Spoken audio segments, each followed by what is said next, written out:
하겠습니다. 아버지 고맙습니다. 감사합니다. 거룩한 주일 저희들에게 허락해 주시고 또 저희 빈 마음으로 상한 심령으로 그대로 나올 수밖에 없는 저희를 용납해 주시는 은혜 감사합니다. 예배를 통하여서 저희 심령이 회복될 수 있도록 큰 은혜 베풀어 주시옵시고 아버지 우리 마음속에 정말 우리가 이 세상을 살아가면서 어떻게 하나님의 말씀으로 이길 수 있을까 잘 적용될 수 있도록 성령이 우리 안에서 역사해 주시옵소서. 예배 시종을 주님이 주관해 주실 것을 믿고 감사하며 예수님의 이름으로 기도합니다. 아멘. 오늘 성경 본문은 창세기 21장 5절로 7절 그리고 22장 2절과 4절이 되겠습니다. 여기에는 4절이 안 나와 있죠. 그러나 이제 다 일어서시기 바랍니다. 제가 먼저 스타트하고 그다음에 여러분들이 읽으시고 제가 또 7절 읽고 22장 2절은 여러분이 읽어주시고 4절은 여기 안 나오면 제가 읽겠습니다. 네. 읽겠습니다. 아브라함이 그의 아들 이삭이 그에게 태어날 때 100세라 사라가 이르되 하나님이 나를 웃게 하시니 듣는 자가 다 나와 함께 웃으리로다. 또 이르되 사라가 자식들을 전 먹이겠다고 누가 아브라함에게 말하였으리요마는 아브라함의 노경에 내가 아들을 낳았도다 하니라. 여호와께서 이르시되 내 아들 내 사랑하는 목자 이삭을 데리고 모리아 땅으로 가서 내가 내게 일러준 한 산 거기서 그를 번제로 드리라. 제3일에 아브라함이 눈을 들어 그곳을 멀리 바라본지라. 앉으시기 바랍니다. 오늘이 5월이 가정의 달이라고 하죠. 그리고 오늘이 한국은 어버이날이고 여기서는 엊그제가 이제 어머니 날이었고 오늘 셀레브레이션은 이제 오늘 하나요? 거의 했습니까? 벌써 지났습니까? 아 그렇군요. 그러면 야루 갔다 오는데 큰 이상은 없네요. 그죠? 네. 또 항상 보면 늦게 출발하는 분들이 계십니다. 오늘도 셀레브레이트 하시는 분들이 좀 있을 것 같아요. 예. 오늘 보니까 세상에 요새 그런 일이 이게 요새 이렇게 나오면 아마 그 방송국 기자들이 막 달려갈 거예요. PD들이 세상에 이런 일이 하는 90세가 된 여인이 아기를 낳았어요. 그리고 아빠는 또 100세고 남자는 혹시 뭐 밥숟가락 놓기 전까지는 모른다 이렇게 얘기를 하니까 남자는 혹시지만 여성분들은 90세 생각도 못하죠. 오늘 저희들이 이제 하나님께서 기뻐하신 가정 그리고 그 가정 속에서 또 사람의 생각으로 어떻게 좀 무너지는 과정 그리고 하나님께서 우리에게 약속하신 그 신실하신 약속에 따라서 어떻게 하나님이 이루어 가시는가 하는 것에 대해서 함께 말씀을 나누도록 하겠습니다. 첫 번째로는 이제 하나님이 기뻐하실 가정은 화목한 가정이에요. 이 아브라함 가정의 기조가 기본적으로 갖춰져 있는 구조가 하나님 말씀에 늘 순종하였어요. 갈대 우르를 떠나셨어요. 하란에 가서 또 떠나라 또 떠나셨어요. 가나안 땅에 왔어요. 그리고 그때부터 기다리는 거죠. 한없이 누구를? 후사를. 하나님께서 아브라함에게 약속하셨기 때문에 후사를 한없이 기다리는 거죠.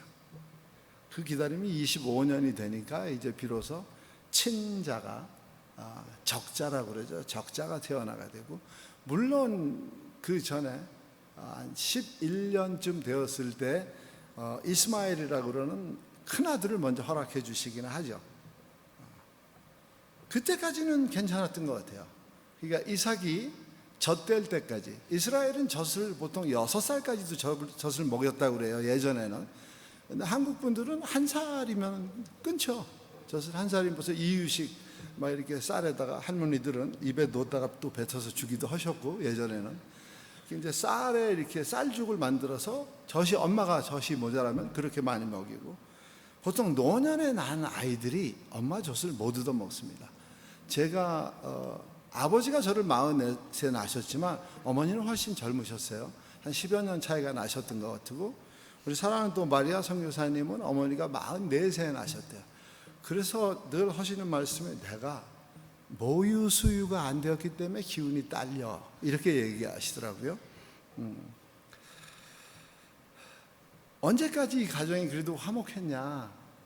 아이가 자랄 때, 젖을 뗄 때까지 괜찮았어요. 그런데 이제 젖을 떼는 그 날에 아브라함이 큰 잔치를 열어준다고 그래요. 대연을 큰 잔치를 열어주는데 누가 사고를 치냐 하면 이스마엘이 사고를 칩니다. 그러면 이삭의 나이에 비추어서 이스마엘의 나이를 추정해 보니까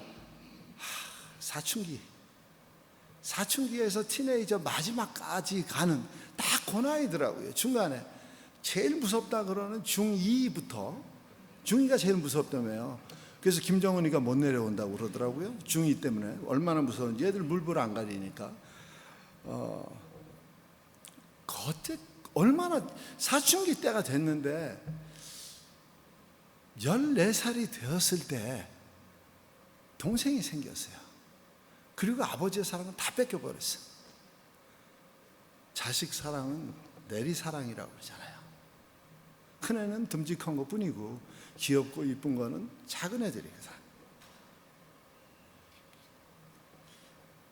이스마엘의 그 모습을 상상을 해봤어요. 얼마나 슬펐을까? 얼마나 외로웠을까? 이삭이 태어난 다음에 저희 이제 손주 서열로는 세 번째고 둘째 딸의 첫 번째 손주가 이제 7살이 됩니다. 곧. 근데 얘가 3살 어린 동생이 있어요. 동생이 태어나기 전에는요, 온 천지가 자기 것이었어요. 말만 하면 그냥 착착 대정해 줬어요. 할머니도 꼼짝 못했어요. 할머니도 뭐 얼굴을 조금 쓰면 할머니가 얼른 달려가서 귀 안아주고 뽀뽀해주고 이뻐해주고 막 음식 맛있는 거에서 할머니 닭죽이 세상 최고라 그러던 아이였어요. 그런데 얘가 3살 반이 되니까 동생이 생겼어요. 모든 사람이 걔만 이뻐해. 7살짜리가요 늘 입에서 달고서 하는 말이 있어요. 아빠 미워. Why you do that to me? 이렇게 항상 얘기해요. 왜 나만 가시고? 이스마엘이 꼭 그랬을 것 같아요. 근데 100세 아버지가 무섭잖아요. 그러니까 왜 나만 가지고 소리도 못하고. 큰엄마는 더 무서워. 큰엄마는 한 번 어렸을 때 쫓겨난 경험이 있어요. 그게 트라우마로 남아있어요. 이스마엘에게는 엄마하고 둘이 아주 어렸을 때 쫓겨난 경험이 있으니까 무서워요. 또 쫓겨날 것 같은 마음이 있는 거예요. 그러니까 그 마음속에 있는 그 응어리들이 별로 안 좋았어요. 이삭에 대해서. 그래서 이삭을 놓고 희롱하였다 그런 거 보면 일방적으로 아이를 괴롭혔던 것 같아요. 그러나 겉보기에는 이 가정이 평안했습니다. 사라는 불과 1년 전만 해도, 이삭이 태어나기 1년 전만 해도 이때 수유하면서 사라가 막 웃음이 막 번지고 그랬거든요. 그래서 사라의 웃음으로 이웃에 행복 바이러스가 전파될 정도로 사라가 유쾌하고 통쾌하고 상쾌한 웃음을 지었어요. 근데 불과 1년 전만 해도 창세기 18장 12절과 15절에는 분명하게 하나님의 말씀으로 내년에 네가 후사가 있다. 근데 어떤 모습을 보이냐 하면 속으로 웃어요. 이제 그 웃음이 아이를 봄으로 인해서 웃음의 질과 종류가 완전히 달라졌습니다. 그리고 언제나 이 가정은 늘 불가능할 것 같은 상황 속에서 하나님이 만져주시고 하나님이 인도하셨어요. 그래서 하나님의 인도를 늘 받는 가정이 됐어요. 우리는 이분들이 갈대아 우르에서 나와서 여기에 이르기까지 이삭이 세상에 태어나기까지의 모든 과정을 너무 잘 아실 거예요.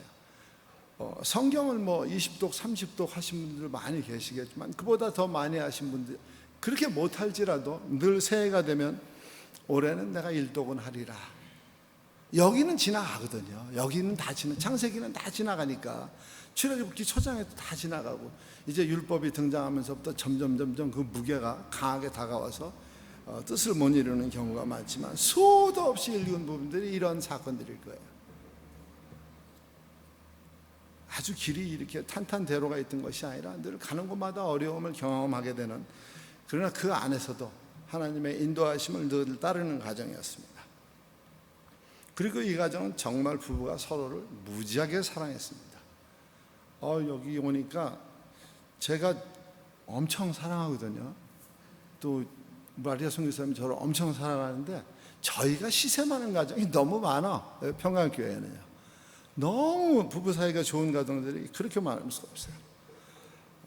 너무 참 평강교회를 통해서 저희들이 그 사랑을 느끼고, 하나님 참 우리 좋은 곳에 와서 같이 하나님 말씀도 나누고 신앙생활도 하고 좋은 교제도 가질 수 있도록 은혜 주신 것에 대해서 하나님께 감사하고 여러분에게도 감사를 드립니다. 그런데 사람이 사는 가정은요, 늘 이렇게 화목하고 하나님의 인도하심이 늘 충만하여서 탄탄대로를 걸어갈 것 같은데 그렇지 않습니다. 살다 보면 우리가 성화의 과정을 지난다고 그러는데, 성화의 과정은 마치 이렇게 업 앤 다운이 있는데, 업 앤 다운이 점점 줄어들면서 나중엔 성화 쪽으로 가는 것이 성화의 이제 마지막 과정을 우리가 이루어져 가는 것인데, 이 가정도 마찬가지였습니다. 비록 아브라함의 가정이 하나님 인도를 따르고 하는 가정이었는데, 어느 날 이제 이스마엘이 이삭을 희롱하니까 마음이, 사라가 속에 분함이 있는 거예요. 아이가 이제 이미 장성 많이 했어요. 15세 16세 되니까 남자아이가 있지 않습니까? 그리고 사라는 90세 넘었잖아요. 힘으로는 안 될 것 같아요. 하갈도 만만하게 볼 수가 없을 것 같아요. 젊잖아요. 한 집에서 하는데 후처한테 시샘하면 안 되고 하는 부분도 있고, 속으로는 막 분해 죽겠어. 저 이스마엘을 어떻게 해보고 싶어가지고. 그래서 아브라함한테 내보내라고 그러죠. 아브라함이 막 얼마나 기도를 했겠습니까? 하나님 앞에. 좀 아내의 마음을 이렇게 좀 바꿔달라고 기도도 해봤을 거고, 이스마엘이 좀 더 동생을 사랑하고 이렇게 막 억누르고 하지 않았으면 좋겠다. 하나님께 기도도 해보고 다 했습니다. 그러나 결국은 아내의 말을 듣는 게 노후의 보험이라고 하잖아요. 그래서 아브라함도 역시 아내의 말을 듣고 이제 이스마엘과 하갈을 내어보내게 됩니다. 어쩌면 성경 말씀에 자녀에게 초달을 못하는 부모가 자식을 사랑하는가? 우리에게 한 번 이렇게 질문을 던지는 구절이 있어요. 잠언 13장 24절에는 초달을 참아 못하는 자는 그 자식을 미워함이라 했어요. 자식 사랑하는 자는 근실이 징계한다고 했어요. 어쩌면 아브라함이, 이스마엘이 장자인데 서자이기 때문에 그것에 대한 미안함으로 교육을 못 시켰을 수도 있겠다, 매를 못 들었을 수도 있겠다 하는 마음이 좀 들었어요.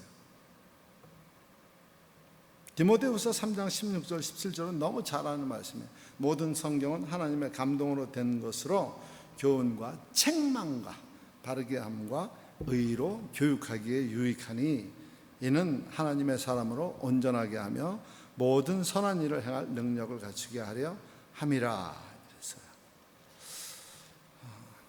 히브리서 12장 9절에 보니까 육신의 아버지가 우리를 징계하여도 자식들은 부모를 사랑하고 공경한다는 거예요. 근데 그거 못한 것 같아요.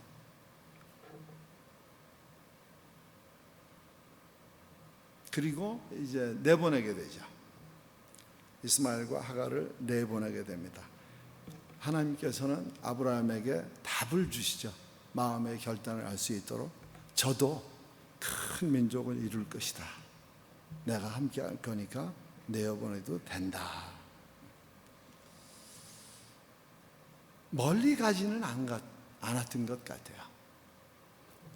아버지의 영향력이 미치지 않는 곳이 아니라 아버지의 영향력을 받을 수 있는 곳, 그래서 멀리 가지는 않았던 것 같아요. 나중에 보면 후에 이삭이 힘들고 어려울 때 누굴 찾아가냐?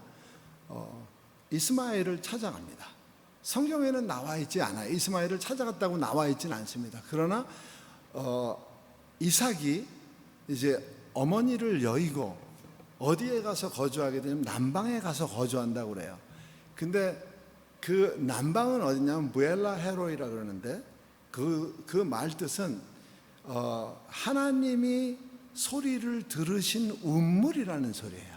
부엘 하면 운물이라는 소리입니다. 그래서 부엘세바 그러면 맹세의 운물, 서약의 운물 이런 뜻이고, 부엘 라헤로이 그러면 이거는 하나님이 탄원을 들으신 그 장소, 그곳 운물 이 소리라는 거예요.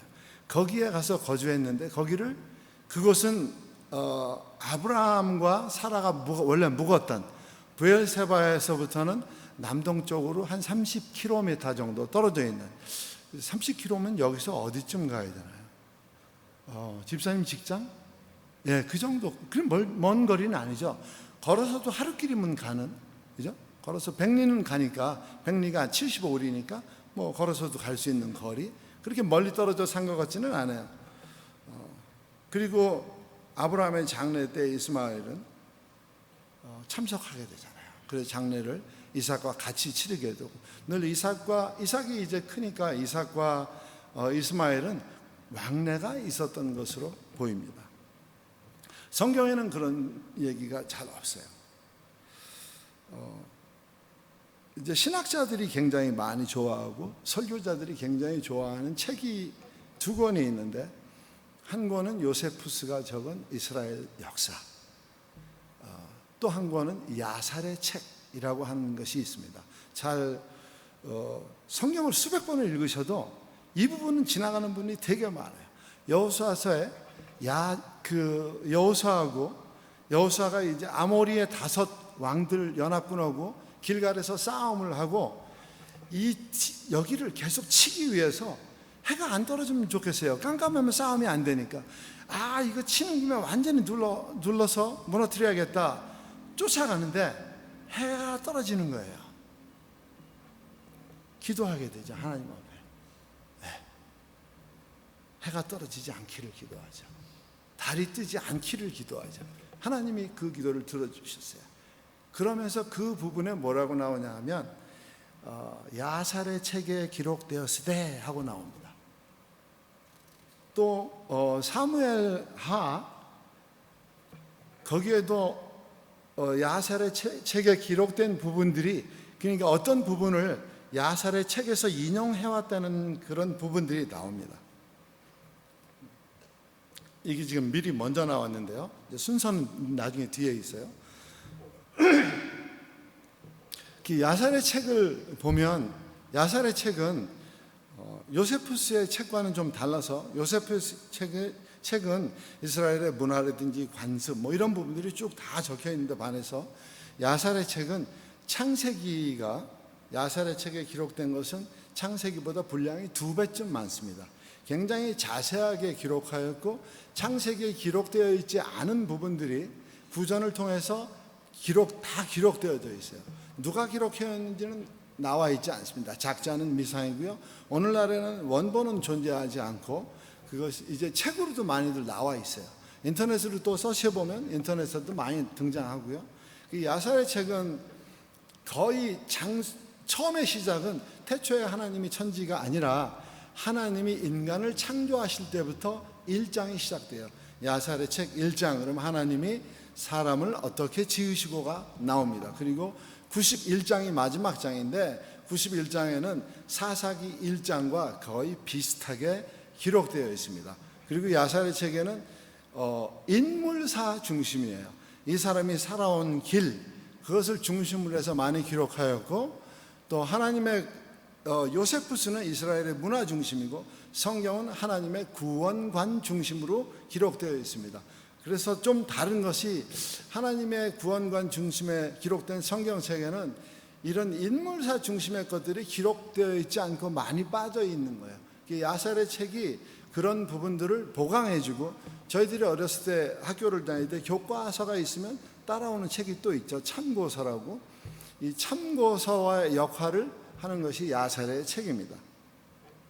이 야살의 책에는 특별히 이 부분들이 굉장히 많이 등장하고요.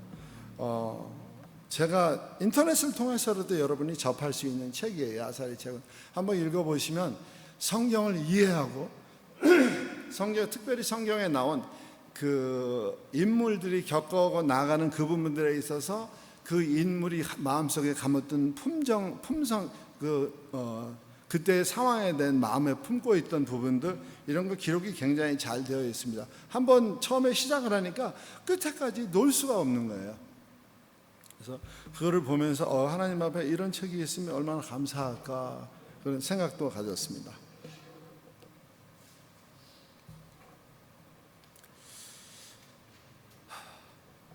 오늘 주제가 제3일에 이렇게 되어 있어요.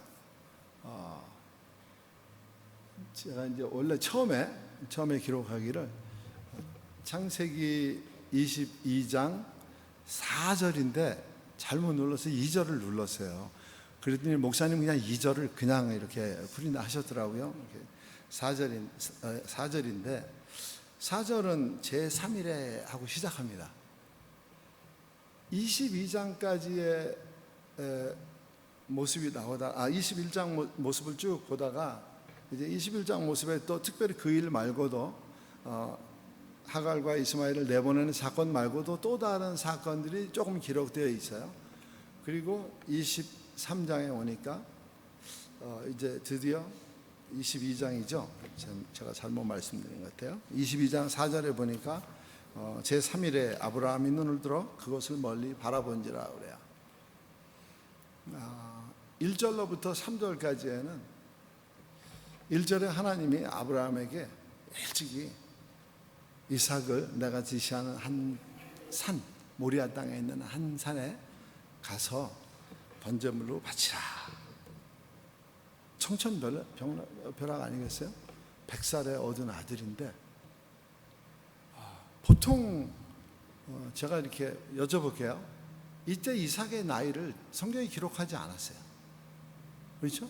몇 살쯤 되었을 때 제물로 바쳤을까? 아직 어려서 아무것도 모를 때?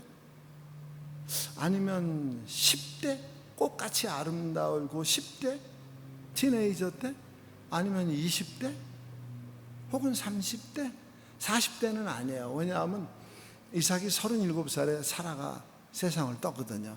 이때는 어머니가 살아 계실 때예요. 몇 살 때였을까?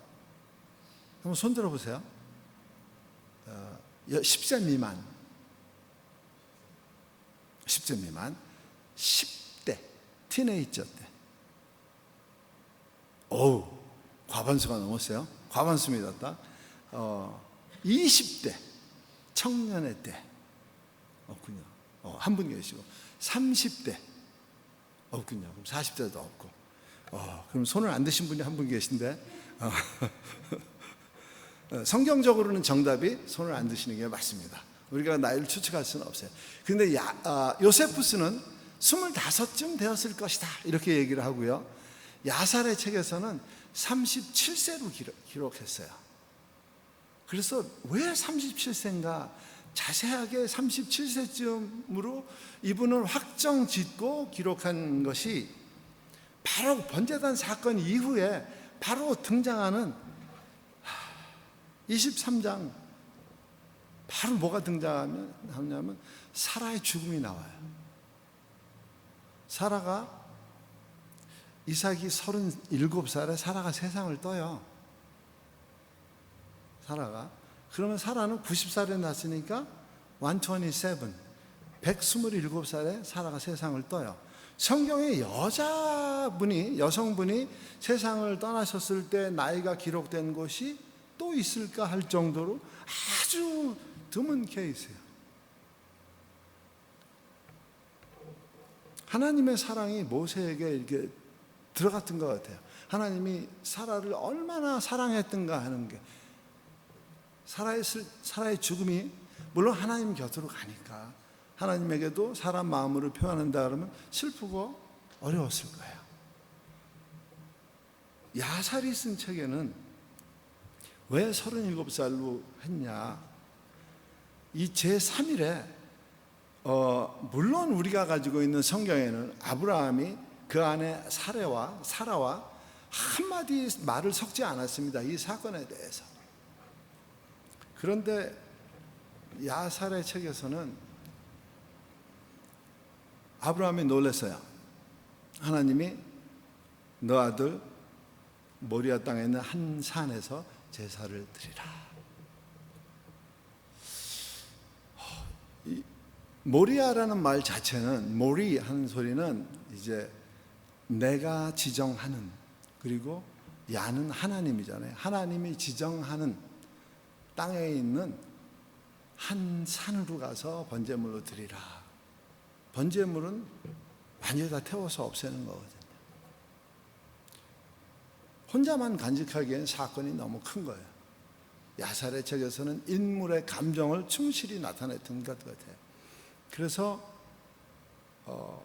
아브라함이 아내하고 이 일을 상의합니다. 그렇지만 번제단에 희생제물을 올려놓는다는 소리는 못하고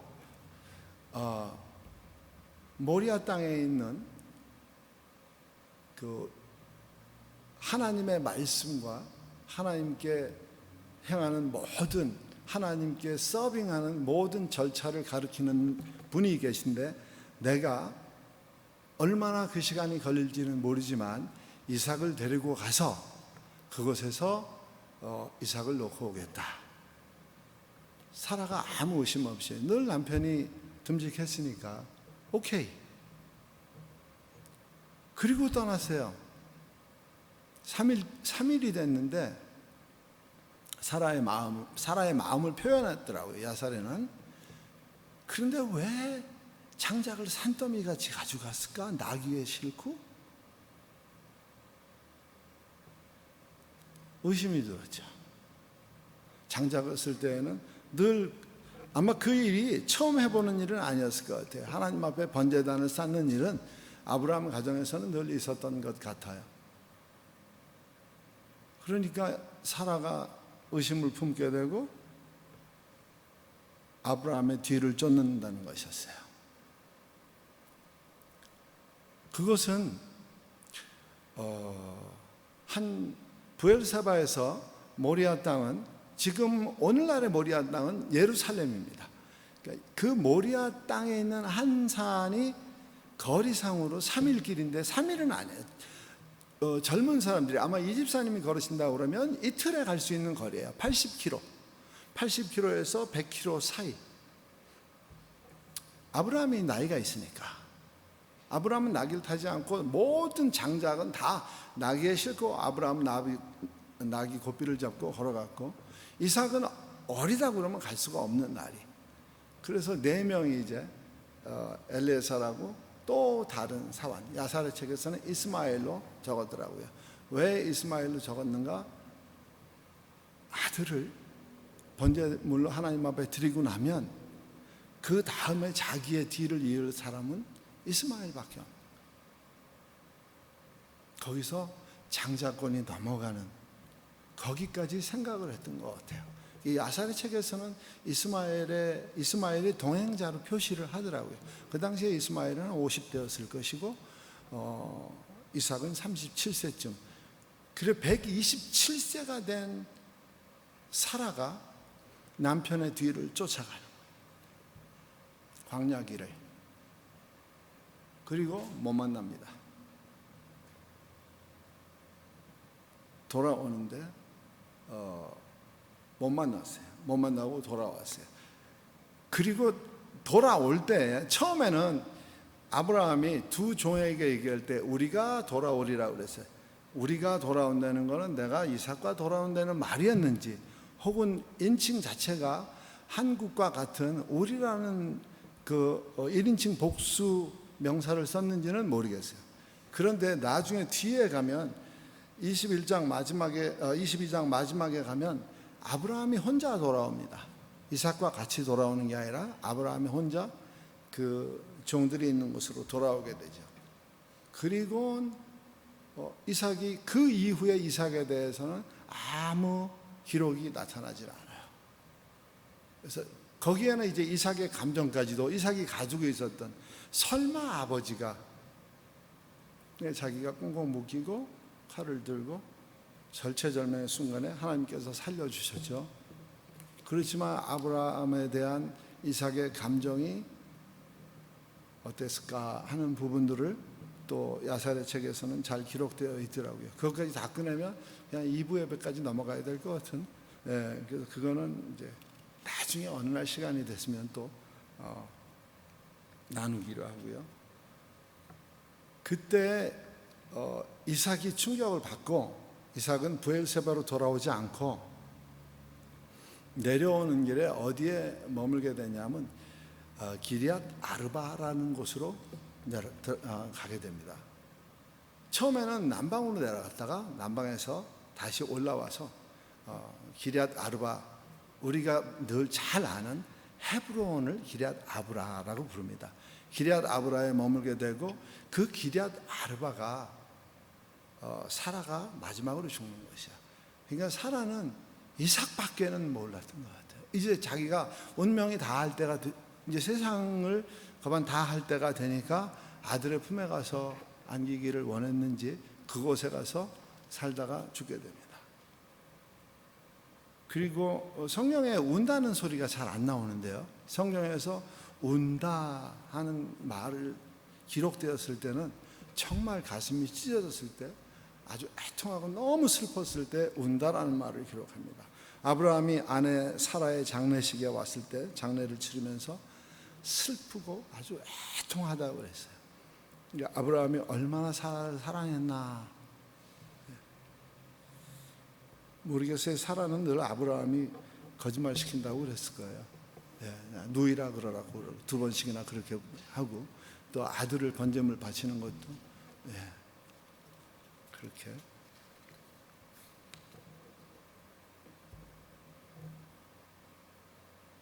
이삭이 막 태어났을 때는 막 웃음이 넘치고 모두가 즐겁고 기쁜 그런 상황이었어요.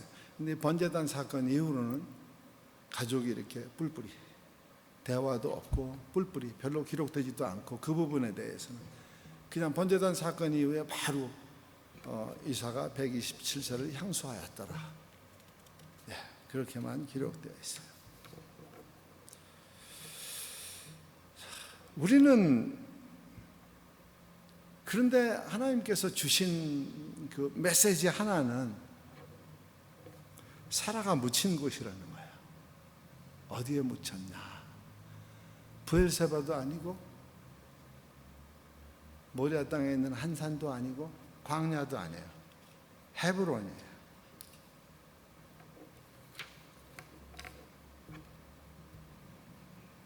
헤브론을 성경에서 비유할 때 천국에 비유하는 것이 많이 있어요. 하나님 계시는 곳, 사라는 하나님의 곁으로 갔다 하는 부분이 사라가 헤브론에서 장사되었다 하는 말로 등장합니다.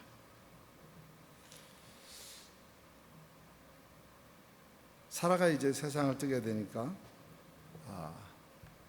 이삭이 곧 결혼하게 되죠. 어머니를 잃은 슬픔을 아브라함이 그것을 알고 이제 색시를 찾게 되는데 이삭의 나이는 40세, 리브가의 나이는 몇 살이었겠어요? 둘이 결혼할 때. 예은 선생님 알 것 같은데, 애들 가르쳐 주니까. 별이가 몇 살이죠? 11살. 이때 리브가보다 한 살이 많네요, 별이가.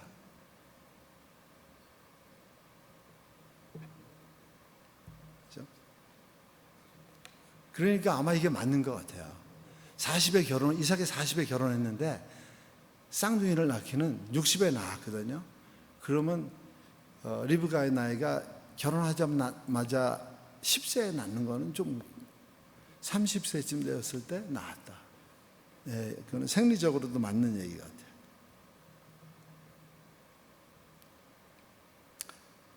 사라의 모습도 아브라함의 모습도 또 이삭의 모습을 통해서 우리가 볼 수 있는 것은 하나님의 신실하심이다. 그거 외에는 다시 설명할 길이 없어요. 이 사건 자체를, 또 이 가정을 이렇게 흩어놓으신 것 같지만 꼭 그렇지는 않았던 것은 사라가 세상을 떠날 때 사랑하는 아들 곁에 있었고 이삭 곁에 있었고, 이삭이 사라에겐 모든 것이었어요. 사라에게는 그 이외에는 아무것도 필요 없었어요. 저는 모르겠어요. 저는 아브라함에게는 이삭이 모든 것이었을까? 사라가 모든 것이었을 것 같아요. 모든 사라의 의견을 노를 안 하신 것 같아요. 노를. 마음이 아프죠. 이스마엘을 내보낼 때에도 마음이 찢어지고 아프지만 아내의 말을 들었고, 아내가 허락해 주어서, 물론 야살의 책이지만 이삭을 데리고 브엘세바를 떠날 수 있었고, 사라가 세상을 떠났을 때에는 슬픔과 애통하는 마음으로 그렇게 지냈다 하고, 하나님이 그 마음이 너무 안 됐으니 이제 사라가 세상을 등진 후에서야 아브라함에게 정식으로 여자가 허락되는, 그두라라고 그러고 영어로는 이제 캐투라라고 그러는데 캐투라가 허락해주는 그런 일이 있고, 거기에서 또 아들을 6을 또 허락해 주시고, 얼마나 하나님의 신실하심이 이 가정을 통해서, 이스마엘을 통해서 또 12지파가 그쪽에 또 따라 나오지만 이삭을 통해서 이삭에게 아브라함이 언제가 가장 기뻤을까요? 이삭을 봤을 때 기뻤을까요? 무지하게 기뻤죠. 그 이후에 기뻤을 때 언제 또 가장 기뻤을까 하는 아브라함의 마음을 한번 살펴보니까 이삭이 쌍둥이를 낳아주었을 때, 아브라함이 그때 160세더라고요. 자기도 이제 인생이 15년 정도 남았다는 걸 160살쯤 정도 되면 이렇게 계산하고 있을 거 아니에요? 그래서 내가 손가락 10번 이렇게 다 하고 한 번 또 접으면 나는 세상에 없구나 하는. 그런데 그때 쌍둥이 손주를 보잖아요. 얼마나 기뻤을까. 그때서야 비록 늦지만, 물론 이쪽에 이스마엘을 통해서도 하나님이 또 12지파를 통해서 많은 자손을 보게 하신다는 약속을 하셨지만, 아브라함이 160년 살아오는 동안에 하나님이 말씀하신 그 이후에 갈대아 우르를 떠나라, 그리고 불러서 하늘의 별을 세어보아라 할 그때부터 쌍둥이를 보기까지 시간이 근 85년을 지나간 것 같아요. 아브라함의 생애에서 아마 가장 기뻤을 때, 그때 쌍둥이를 보니까 이제 하나님이 멀티플 하는구나, 내 후손들이 드디어 하나님의 신실하심을 그때 알았을 것 같아요. 제 생각이에요. 우리 모두에게도 이제 하나님께서 우리를 또 불러가실 그때가 있잖아요. 언제가 될지 우리는 몰라요. 언제가 될지 그때는 우리는 모르지만 대충 이렇게 이제 손꼽고, 요새는 뭐 저 같은 사람들이 조금 있다가 양로원 가면 라면 끓여오라 그런다고, 뭐 그런 세월. 그러니까 너무 오래들 사시는 것 같아요. 많이들 사시니까. 축복합니다. 오래 사시기를. 우리 각자에게는 하나님이 선물을 주셨어요. 특별한 선물, 은혜로 구원 주신. 그런데 거기에 값을 지불하셨어요. 하나님께서. 우리는 값을 지불 안 했지만 하나님께서는 값을 지불하셨어요. 독생자이신 예수 그리스도를 번제물로 삼으셨어요. 십자가에서 완전히 죽게 하시고 3일 만에 부활하사 우리가 갈 길을 보여주시고 예비하시고, 늘 우리가 믿음의 여정을 걸어가기에 쉽게 어려움당치 아니하도록 또 성령을 우리에게 선물로 주셔서 성령이 우리 앞에 늘 우리의 길을 환하게 조명해 주십니다. 저는 평강교회가, 또 평강교회에 속한 우리 성도 여러분들이, 우리 가족들이 늘 그 아브라함 가정이 이삭을 가졌을 때 즐겁고 상쾌했던 그런 모습만 이 땅에서 늘 누리며 사시기를 주님의 이름으로 축원드립니다. 기도하겠습니다. 아버지 고맙습니다. 감사합니다. 비록 정사는 아니지만 오늘 성경 말씀과 또 참고서 같은 야살의 책을 통하여서 그때 아브라함과 사라와 이삭의 또 이스마엘의 마음도 저희들이 짚어볼 수 있어서 하나님 앞에 감사를 드립니다. 아버지, 저희들 한 사람 한 사람은 참 하나님의 은혜로 각자에게 주신 그 달란트대로 세상을 이기며 살아가고자 합니다. 그러나 세파가 너무 높고 두껍고 무서워서 때로는 좌절도 하고 때로는 넘어지기도 하고 때로는 아버지 우리가 유혹에 시달리기도 합니다. 그러나 성령께서 우리 안에 좌정하사 우리에게 귀한 선물 성령을 허락하사 우리로 그것들 다 이기게 하시고 예수 그리스도 앞에 나와 하나님의 이름을 찬양하며 주님을 우리의 주님으로 삼는 놀라운 선물을 저희들에게 허락해 주셨으니 아버지, 세상에 대해서는 늘 담대한 마음으로 나아가 이길 수 있도록 은혜 베풀어 주시옵시고, 아직도 이 땅에는 예수를 들어보기는 하였으나 확실하게 예수님에 대해서 알지 못하는 영혼들이 너무 많습니다. 저들을 그냥 놔두지 마시고 아버지, 저희들과 함께 만날 수 있는 그 선들을 연결해 주실 것을 소망합니다. 때로는 누구를 만날지를 몰라서, 또 때로는 누구를 찾아갈지를 몰라서, 또 때로는 아는 사람이 없어서 아버지, 그러한 이유들이 저희들에게 있습니다. 그러한 이유들조차도 하나님께서 선하게 받아주시기를 소망하고, 그 말도 안 되는 이유들을 통해서라도 하나님이 하시고자 하는 그 일들이 우리 속에 나타나서 하나님의 신실하심을 우리 삶의 좌표로 삼고 살아갈 수 있도록 은혜 허락해 주시옵소서. 오늘 특별히 하나님께서 주의를 허락해 주시고 어머니 주일, 어버이 주일을 허락해 주셨는데 세상에 아버지 하나님의 부모님 없이 태어나는 사람은 한 사람도 없습니다. 하나님 아버지, 온 세상의 자녀들이 부모를 공경하는 귀한 마음을 오늘 소유할 수 있도록 은혜 베풀어 주시옵시고, 하나님 아버지, 정말 이삭이 그 아비에게 순종하였던 것 같이 모든 자녀들도 아버지 부모를 공경하며 부모를 사랑할 수 있도록 하나님 은혜 허락해 주시옵소서. 그런 은혜가 평강교회와 우리 성도님들 가정에 충만히 임하기를 소망하고 예수 그리스도의 이름으로 기도하옵나이다. 아멘.